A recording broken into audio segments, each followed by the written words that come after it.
don kuna tare ke da kishiyar ke da abokiyar zamanki, kada ki ɗauka cewa ai mu duka aure ya kawo mu, aure take yi, ni ma aure nake yi.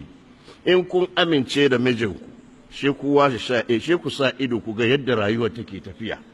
Ba yadda za a yi a ce mutum a duniyan nan, ba cikin aljanna ba fa, a duniyan nan yana da ƙarfin imani ko ƙarfin hali ko ƙarfin adalci da zai ce mata biyu duk daidai yadda yake son wannan haka yake son wannan. Sa'an nan kuma an san cewa ba daidai suke ba har ga Allah. Inna Allah faddala ba'dakum ala ba'din fi rizq. Tilka rusulu faddalna ba'dahum ala ba'd. To in al'amari ya ɓuya, kika ga wata matsala tana faruwa, abinda zaki kalla menene hakkinki. In an danne hakkinki shine zaki magana. An fahimta? Amma in aka ba kowa hakkinsa, hakkinki ya fito.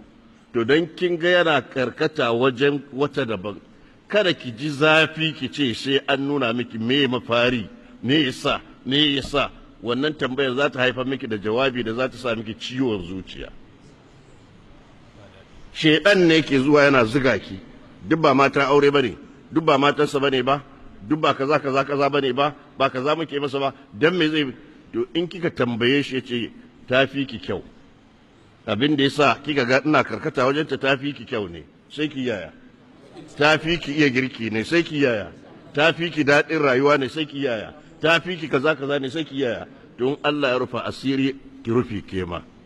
Abin da za a taba ki ce a'a shine hakkinki. To mace matan aure ai ba su san hakkinsu ba. Abin da ta sani shine su duka matan aure ne. To in ya dukkan su biyu duk hakkinsu naira 10 sai ba su hakkinsu naira 10.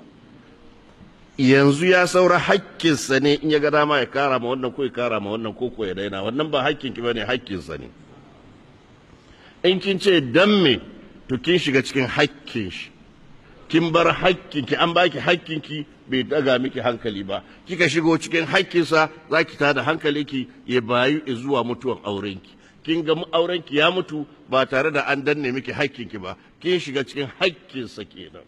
Misali na biyu, shi tun da aka halice ki tun fil azal aka yi cewa ke matarsa ce, amma ba ke kadai ce matarsa ba, amma ke ce ta farko, ke ce za ki zo lokaci kaza. Wata rana kuma sai kaddara ta zo zai aure, yake ce ta zo ta aure min mijina, za ta zo ta aure min mijina. Ita ma mijinta ne fa, tun da ya aure ta, ita ma mijinta ne. Tun fil azal aka zana ku duka mazanku ne, amma wata za ta zo kafin wata.